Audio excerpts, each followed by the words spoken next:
பெரிவா திருவடிகளே சரணம். கனிவுடன் பக்தர்களுக்கு அருளும் காஞ்சி மகான் தன்னை நாடி வரும் பக்தர்களுக்கு நியாயமான கோரிக்கைகளை அவர்கள் சொல்லி வேண்டினாலும் சொல்லாமல் போனாலும் அன்போடு அனுகிரகம் செய்த அனுபவங்கள் எத்தனையோ. அவர் நடத்தும் ஒவ்வொரு திருவிளையாடலும் புரியாத விஷயமாய் இருக்கும், புரியும்படியான எளிய விஷயமும் இருக்கும். எதை பற்றியும் யோசிக்காமல் எல்லாம் அவர் செயலே என்று நம்பியவர்களுக்கு வேண்டுதல் பலிக்கும், வேண்டியவை கிடைக்கும். அந்த வகையில் திருமணம் நடந்த பல ஆண்டுகள் கழித்த பிறகும் மழலை செல்வத்தை மடி சுமக்கும் பாக்கியம் கிடைக்காமல் வருந்திய ஒரு கணவன் மனைவி அந்த மகான் அருளிய அனுகிரகம் இது. ஒரு சமயம் மகான் மடத்தில் இருந்தபோது திருமணமாகி பல வருடங்கள் கழித்த பிறகும் குழந்தை பாக்கியம் இல்லாத ஒரு கணவன் மனைவி மகானை தரிசிக்க வந்தனர். வரிசையில் வந்த பெரியவா முன் நின்ற அவர்கள் கண்களிலிருந்து அருவியாக நீர் பெருகியது. அமைதியாக அவர்களை பார்த்தார் மகான்.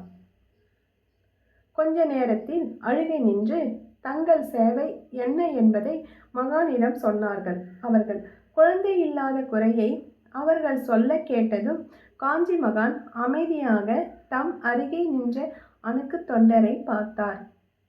கொஞ்சம் தள்ளி இருந்த பழத்தட்டு ஒன்றை அருகே நகர்த்த சொன்னார். பக்கத்தில் பழத்தட்டு நகர்த்தப்பட்டது. அதில் இருந்த கனிகளும் 2 கொய்யாக்களை எடுத்து அந்த பெண்ணிடம் கொடுத்தார். வேறு எதுவும் சொல்லவில்லை மகான். ஆனால் மகான் பழங்களை தந்ததையே அவர் தங்களுக்கு அனுகிரகம் செய்து விட்டார் என்பதற்காக அடையாளமாக எடுத்துக்கொண்டு புறப்பட்டார் கணவனும் மனைவியும். மிகுந்த பயபக்தியோட வீட்டிற்கு எடுத்து சென்ற அந்த பெண் பழங்களை சாப்பிட எடுத்தபோது ஒன்று கொஞ்சம் காயாக மறுநாள் சாப்பிடலாம் என்ற நிலையில் மற்றொன்று சற்று அழுகலாக இருந்தது. இரண்டையும் கைகளில் வைத்து கொண்டு யோசித்தவர் முதலில் அழுகலை விலக்கிவிட்டு நல்ல பழத்தை மட்டும் சாப்பிடலாமா என்று நினைத்தார். ஆனால் நடமாடும் தெய்வமான மகான் கொடுத்த கனிகளை அத்தனை எளிதாக அலட்சியப்படுத்த மனம் வரவில்லை அவளுக்கு. பழம் எப்படி இருந்தாலும் அதை கொடுத்தவர் கருணை கடல் அல்லவா? அவர் அறியாமலே இப்படி தந்திருப்பார். ஆகவே இந்த இரண்டையும் சாப்பிடுவதுதான் சரி என்று முடிவுக்கு வந்தார். முதலில் சற்று பாதித்த நிலையில் இருந்த அழுகலான பழத்தை சாப்பிட்டார்.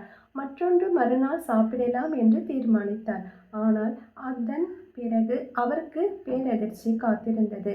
பழத்தை தின்ற சிறிது நேரத்தில் பிறகு அவருக்கு வயிற்று கலக்க தொடங்கியது. தொடர்ந்து வயிற்றிலிருந்து அழுக்குகள் பலமுறை வெளியே வந்தன.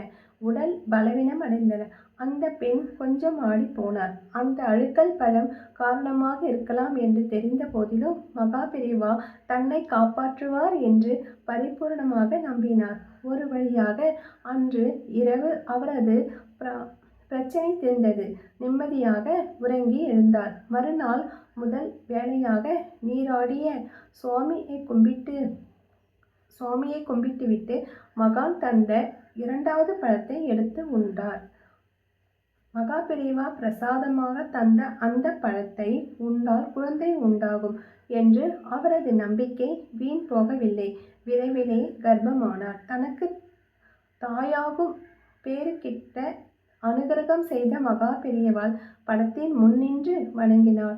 குழந்தையே பிறக்காது என டாக்டர் அனைவரும் தீர்மானமாக சொல்லிவிட்ட நிலையில் மகா பெரியவாளின் கருணை பழங்களின் வழியாக மருந்தாக வேலை செய்தது. என் வயிறு நிறைந்தது என்று நினைத்த போது அவளுக்கு ஒரு விஷயம் புரிந்தது. மகான் தந்த 2 பழங்களில் அழுகிய பழம்தான் தன் உடலில் கோளாறை நீக்கி அதை வெளியே தள்ள உதவி இருக்கிறது.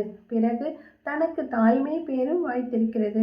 அப்போது அவளுக்கு தோன்றியது சத்தியம் என்பதை உறுதி செய்வதைப் போல் நடந்தது ஒரு நிகழ்வு. அதுதான் சம்பவத்தின் உச்சம். சில மாதங்கள் பிறகு கருத்தாக்கிய வயிறோடு காஞ்சி மகானை தரிசிக்க அந்த பெண்மணி அப்போது மகான் அவளை கருணையோடு பார்த்தார். பரவாயில்லையே, அழுகின பழத்தை தூக்கி போடாம சாப்பிடுத்தே போலிருக்கே என்று கேட்க சிலிர்த்து போனாள் அந்த பெண்மணி. எல்லாவற்றையும் அருகே இருந்து பார்த்து கொண்டிருந்த பக்தர்கள் அழுகிய பழம் கூட அந்த மகானின் திருக்கரங்கள் பட்டதால் அருமருந்தாகி இருப்பதை அறிந்து பரவச பெருங்கோட அவர் பாதம் பணிந்தனர். மகா பெரியவா திருவடிகளே சரணம். அரசு ஊழியர் ஒருவர் பெரியவாளை நமஸ்கரித்துவிட்டு கஷ்டங்களையெல்லாம் விவரித்தார். பணம் இல்லாதவன் பிணம் என்பது சரியான வார்த்தை. கடன் வாங்கி குடித்தனம் பண்ணி வேண்டியிருக்கு. இன்னும் கொஞ்சம் பணம் இருந்தால் சந்தோஷமாக இருப்பேன். உன்னோட சம்சாரம் குழந்தைகள் எல்லோரும் உன்கிட்ட பிரியமா இருக்கிறாளா கேட்டார் பெரியவா. எல்லோருக்கும் என்னிடம் ரொம்ப பிரியம். எனக்கு தலைவலினா கூட தவித்து போய் விடுவாய் என்றார். சரி, உட்காரு. அவரும் சற்று தள்ளி ஒரு இடத்தில் அமர்ந்து கொண்டார். 10 நிமிடத்துக்குள் ஒரு பெரிய மனிதர் மனைவியுடன் வந்தார்.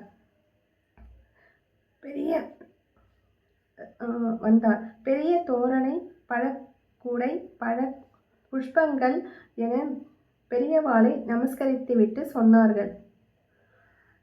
ஏழையாக இருந்தால் சௌக்கியமாக இருப்பேன். பங்களா, கார் எதுவும் நிம்மதி கொடுக்கவே இல்லை. எனக்கு சர்க்கரை வியாதி. எந்த ஒரு நல்ல பொருளையும் வாயில் போட முடியல. 2 பையன்களும் குட்டி சுவராக போய்விட்டார்கள். உலகத்திலே உள்ள அத்தனை கெட்ட பழக்கமும் இருக்கிறது. நிறைய கடன். வயதான காலத்தில் நிம்மதி இல்லாமல் இருக்கிறோம் என்றார். இதையெல்லாம் அரசு ஊழியர் கேட்டுக்கொண்டிருந்தார். தன்னுடைய வாழ்க்கையே மேல் என்று அவருக்கு தோன்றிவிட்டது. பெரியவாள் நமஸ்காரம் செய்துவிட்டு நிம்மதியாக சென்றார். இதற்குதான் உம்மாச்சி தாத்தா அவரை உட்கார வைத்திருப்பாரோ? பணம் சந்தோஷத்தை கொடுக்காது என்பதற்கு இதுதான் உதாரணம் என்று கூறினார் பெரியவா. மகா பெரியவா திருவடிகளே சரணம். ஒரு வெள்ளிக்கிழமையன்று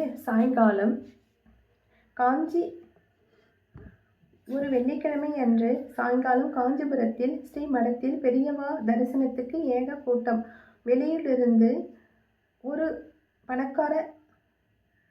பணக்கார கணவன் மனைவி வந்து பெரியவாளை நமஸ்காரம் பண்ணினார்கள். பெரியவாளிடம் கொஞ்ச நேரம் ஏதோ பேசினார்கள். இன்னைக்கு ராத்திரி ஊருக்கு கிளம்புறதுக்கு பெரியவா கிட்ட உத்தரவு வாங்குறோம். நாளைக்கு போகலாம். நாளைக்கு காத்தால கிளம்பு. பெரியவா, எங்க ஆபீஸ் சாவி அத்தனையும் என்கிட்ட தான் இருக்கு பெரியவா. நான் எப்படி கட்டாயம் போயே ஆகணும். எல்லாம் எப்படியாவது திறந்துப்பா.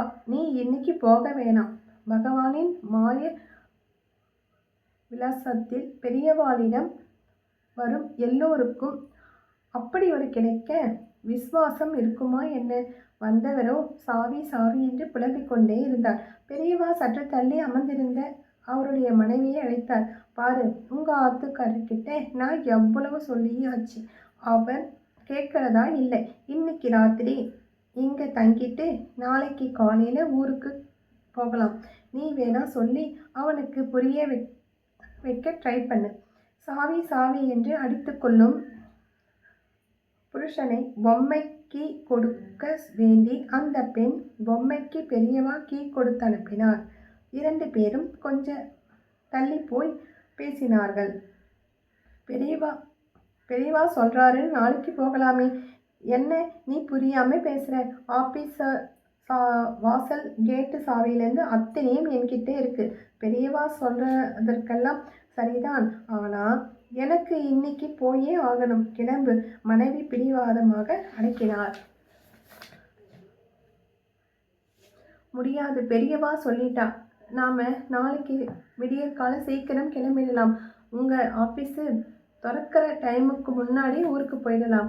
அவரை எப்படியோ வழுக்கி கொண்டு வந்து விட்டார். இருவரும் அன்று இரவு ஓட்டலில் தங்கினார்கள்.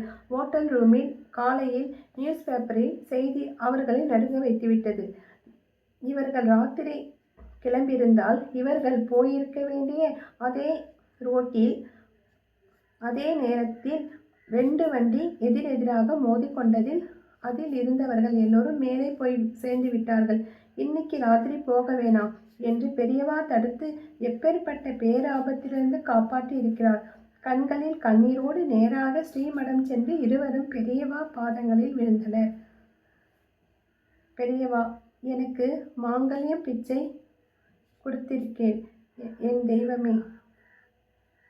அவர்களுக்கு பிரசாதம் கொடுத்துவிட்டு அவர்கள் கிளம்பி போனதும் அழகான புன்னகையுடன் சீடர்களிடம் சொன்னார், இதுதாண்டா சக்தி இல்லையே சிவன் இல்லை என்று சொல்றது. மகா பெரியவா திருவடிகளை